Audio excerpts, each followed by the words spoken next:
On continue. Donc, pour l'étude de la représentation de fonctions de type x a pour image a sur x, toujours, si vous remarquez, la condition a différente de 0, parce que sinon, on aura f de x égale à 0. Rien à étudier.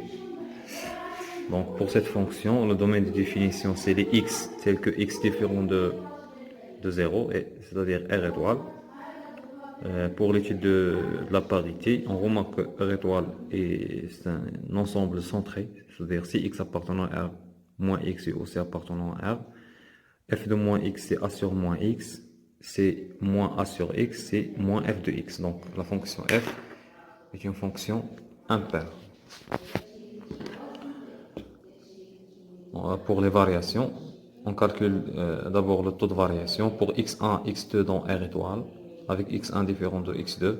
Tx1, x2, c'est f de x1 moins f de x2 sur x1 moins x2, c'est a sur x1 moins a sur x2 sur x1 moins x2. Après simplification de calcul, on aura moins a sur x1 fois x2. Donc c'est ça la forme, ou bien l'expression finale de taux de variation. Donc, sur l'intervalle 0 plus l'infini, on considère x1 et x2 dans cet intervalle avec x1 toujours différent de x2. x1 supérieur strictement à 0, x2 supérieur strictement à 0, c'est-à-dire leur produit est positif. L'inverse, 1 sur x1, x2 supérieur aussi à 0. Donc, c'est a positif. Premier cas, c'est a positif, alors moins a est négatif. Donc, moins a sur x1, x2 est négatif. Donc, sur l'intervalle 0 plus l'infini, le taux de variation x1, x2 est négatif. Alors, f est strictement décroissante sur l'intervalle 0 plus l'infini. Puisque f est une fonction impaire, elle garde la même variation pour le symétrie de l'intervalle 0 plus l'infini, c'est-à-dire pour l'intervalle moins l'infini 0. C'est-à-dire f strictement décroissante sur 0 plus l'infini et strictement décroissante aussi sur l'intervalle moins l'infini 0. Donc pour le tableau de variation, pour l'intervalle moins l'infini 0, j'ai enlevé le point 0, elle est décroissante, de même pour l'intervalle 0 plus l'infini. Le deuxième cas, si A est positif, alors moins A, et si A est négatif, alors moins A est positif. Donc le taux de variation, moins A sur x1, x2 est positif sur 0 plus l'infini. Donc f est strictement croissante sur i, et puisque f est une fonction impaire, elle reste strictement croissante sur son symétrique moins l'infini 0. Donc voilà le tableau de variation dans le cas A négatif, croissante sur moins l'infini 0 et croissante aussi sur l'intervalle 0 plus l'infini. Pour la représentation graphique, dans un repère orthonormé OIJ, la courbe représentative de la fonction x a pour image a sur x avec appartenant à R étoile s'appelle une hyperbole d'équation y égale à a sur x, dont les éléments caractéristiques sont le centre de symétrie qui est l'origine de repère et ces deux axes asymptotiques, on dit seulement ces deux asymptotes qui sont l'axe des abscisses et l'axe des ordonnées. Donc pour la fonction hyperbole, les éléments caractéristiques sont le centre de symétrie et les deux asymptotes qui sont l'axe des abscisses et l'axe des ordonnées. Donc, voilà quelques exemples de représentation. Pour A positif, voilà la représentation. Il est asymptote aux axes des abscisses et axes des ordonnées. Et il est symétrique par rapport à point 0, c'est-à-dire pour n'importe quel point, on dit qu'ils sont symétriques dans l'intervalle moins l'infini 0. De même, si A est strictement négatif, voilà la représentation dans 0 plus l'infini.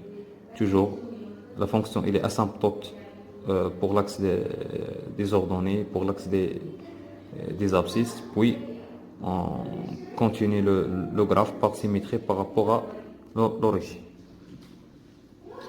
Donc exemple, soit f est une fonction telle que a égale à 2, donc a ici positif.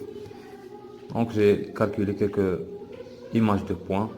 0 n'admet pas d'image parce que 0, la fonction n'est pas définie en 0. Donc l'image de 1 c'est 2, l'image de 2 c'est 1, l'image de 3 c'est 2 sur 3. Donc la fonction c'est 2 sur x. Donc voilà la courbe de cette fonction.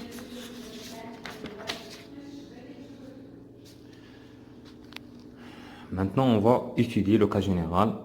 C'est les fonctions homographiques. C'est le cas général du cas précédent. Il est de type ax plus b sur cx sur d. Donc, premièrement, on va définir l'ensemble de définitions. C'est l'ensemble pour laquelle le dénominateur est différent de 0. C'est-à-dire x différent de moins d sur c. Donc r privé de moins d sur c. Deuxième partie, on va essayer de rendre ce cas par un changement de variable au cas précédent. C'est-à-dire après ce calcul-là, si vous suivez le calcul, je trouve finalement a sur c plus bc moins bd sur c carré. Essayez de suivre le calcul dans le cours. Sur c plus dc, je pose alpha égale à moins dc et bêta égale à a sur c et lambda égale à moins déterminant de f sur c carré, avec le déterminant de f égale à la déterminant de a, b, c, d, c'est-à-dire ad moins bc. On connaît déjà cette symbolisation dans le leçon. On a fait cette symbolisation de déterminant dans le leçon de la droite. Donc, on va résumer tout ça. Soit f est une fonction homographique, c'est-à-dire de type ax plus b sur cx sur d, avec les conditions suivantes: a différent de 0 et c différent de 0, et ad moins bc différent de 0. Pour x appartenant à r moins d sur c, le domaine de définition de la fonction f, on peut réécrire f de cette façon: f de x égale à bêta plus lambda sur x moins alpha, dite forme réduite de f de x. Donc pour revenir au cas précédent, la fonction f s'écrit sous la forme réduite avec alpha égale à moins d sur c, bêta égale à a sur c et lambda égale à moins déterminant de f sur c carré, avec déterminant de f égale à d moins bc. Toujours, on pose oméga de coordonnées alpha bêta. Donc dans le repère w ig, l'équation y égale à lambda sur x avec y égale à petit y moins bêta et grand x égale à petit x moins alpha. Donc CF est une hyperbole de centre W et d'asymptote l'axe des abscisses et l'axe des ordonnées dans le repère WIG.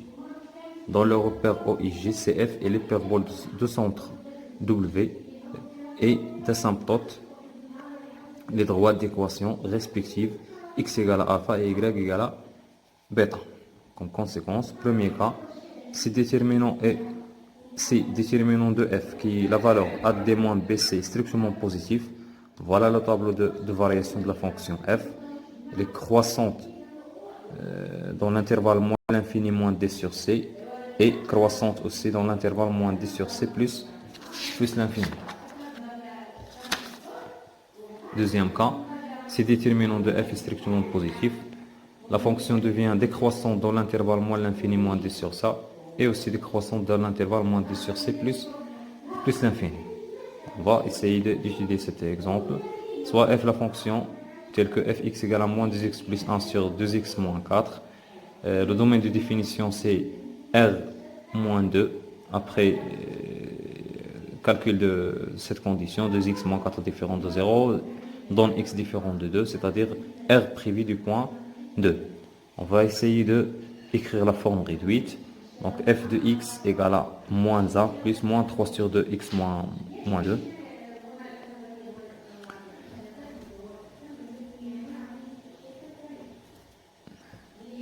Donc finalement, on peut écrire fx plus 1 égale à moins 3 sur 2 sur x moins 2. On pose alpha égale à 2 et bêta égale à moins 1, et soit w de coordonnées 2 moins 1. Donc le repère w, dans le repère WIG, l'équation de CF est y égale à moins 3 sur 2 sur grand x avec y égale à petit y plus 1 et x égale à petit x moins 2. Donc CF est une hyperbole de centre W et d'asymptote les droites d'équation x égale à 2 et y égale à moins 1. Je calcule le déterminant. Le déterminant de f, c'est toujours AD moins BC, c'est 8 moins 6, finalement c'est 6, il est strictement positif.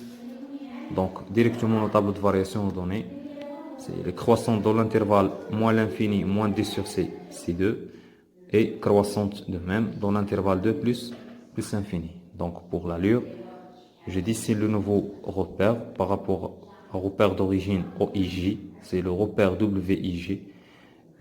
Voilà les asymptotes et l'allure de la fonction hyperbole. Deuxième exemple, fx égale à 2x plus 1 sur x moins 1, toujours R. Et donc, le domaine de définition, c'est x tel que x moins 1 différent de 0, c'est-à-dire R privé de point 1. Je réécris la fonction f de la forme réduite. Donc, ça donne 2 plus 3 sur x moins 1. On peut donner la forme directement d'après le changement de variable que je donne dans la définition, bien la dernière propriété, c'est-à-dire alpha égale à moins 1, celle-là.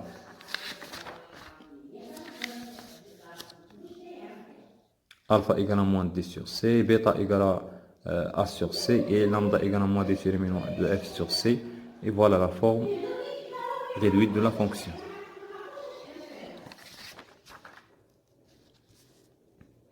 Donc, cette écriture, on réécrit la fonction de cette manière, fx moins 2 égale à 3 sur x moins 1, seulement pour éclaircir le changement de variable. Donc, on pose grand X égale à X moins 1, grand Y égale à Y moins 2, et on pose alpha égale à moins 10 sur C, c'est 1, bêta c'est 2, et lambda c'est moins déterminant F sur C carré, c'est 3 sur 1, c'est 3. Donc, dans le repère WIG, avec W a pour coordonnées 1, 2, l'équation de CF est Y égale à 3 sur X. Si vous remarquez dans les deux exemples, on se ramène au premier cas qu'on a fait, donc qui a pour table de variation la fonction f donc décroissante pour l'intervalle moins l'infini 1 parce que le déterminant négatif, et décroissante aussi pour l'intervalle 1 plus l'infini. Donc pour la représentation, ici le point W, les deux axes d'asymptote, et l'axe des équations y égale à 2 et x égale à 1. Et voilà la représentation. Dernière partie. Position relative de courbe, interprétation géométrique de l'équation et inéquation. Donc, position relative de deux courbes et intersections. Soit CF, la courbe représentative de F, et CG, la courbe représentative de G. On rappelle que un point de coordonnées x, y appartenant à CF vérifie que y égale à f de x. De même pour CG, vérifie y égale à g de x. Si on cherche le point d'intersection des courbes CF et CG, c'est-à-dire on est face à résoudre l'équation f de x égale à g de x. Si on calcule, ou bien si on résout l'équation fx égale à gx, on appelle cette méthode, c'est la méthode algébrique. Et si on fait d'après le graphe, ou bien on essaie de chercher les points d'intersection d'après le graphe, ça s'appelle la résolution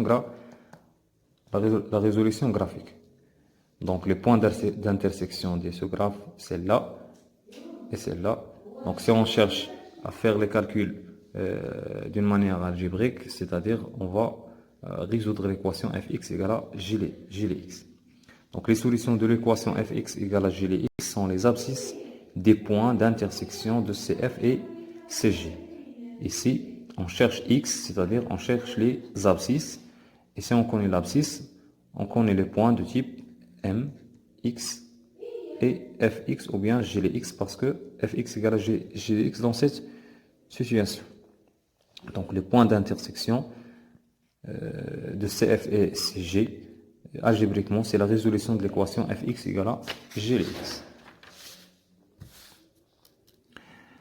Les solutions de l'inéquation fx supérieure à g de x sont les abscisses des points de CF situés au-dessus de CG. C'est-à-dire on cherche l'intervalle où le graphe de la fonction f est au-dessus du graphe de la fonction g.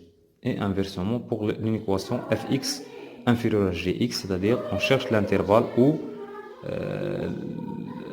la courbe CF est au-dessous de la courbe CG. En cas particulier, l'équation fx égale à m, comme on a fait dans un exemple, et l'équation fx supérieure à m. Les solutions de l'équation fx égale à m sont les abscisses des points d'intersection de CF avec la droite d'équation y égale à m. Et les solutions de l'équation fx égale à supérieure à m sont les abscisses des points de CF situés au-dessus de la droite de l'équation y égale à m. C'est-à-dire, par exemple, dans cette représentation, voilà le graphe CF et la droite y égale à 1 par exemple. Dans cette zone, cette zone-là représente la partie du graphe CF au-dessus de la droite y égale à m. Donc si on cherche à résoudre l'inéquation f de x supérieure à m, c'est cette zone-là. Donc on va prendre cet intervalle, par exemple ici x1, et ici x2. Donc la résolution sera l'intervalle x1, x2. Et les points x1, x2 sont les points d'intersection, c'est-à-dire la résolution de l'équation fx égale à 1.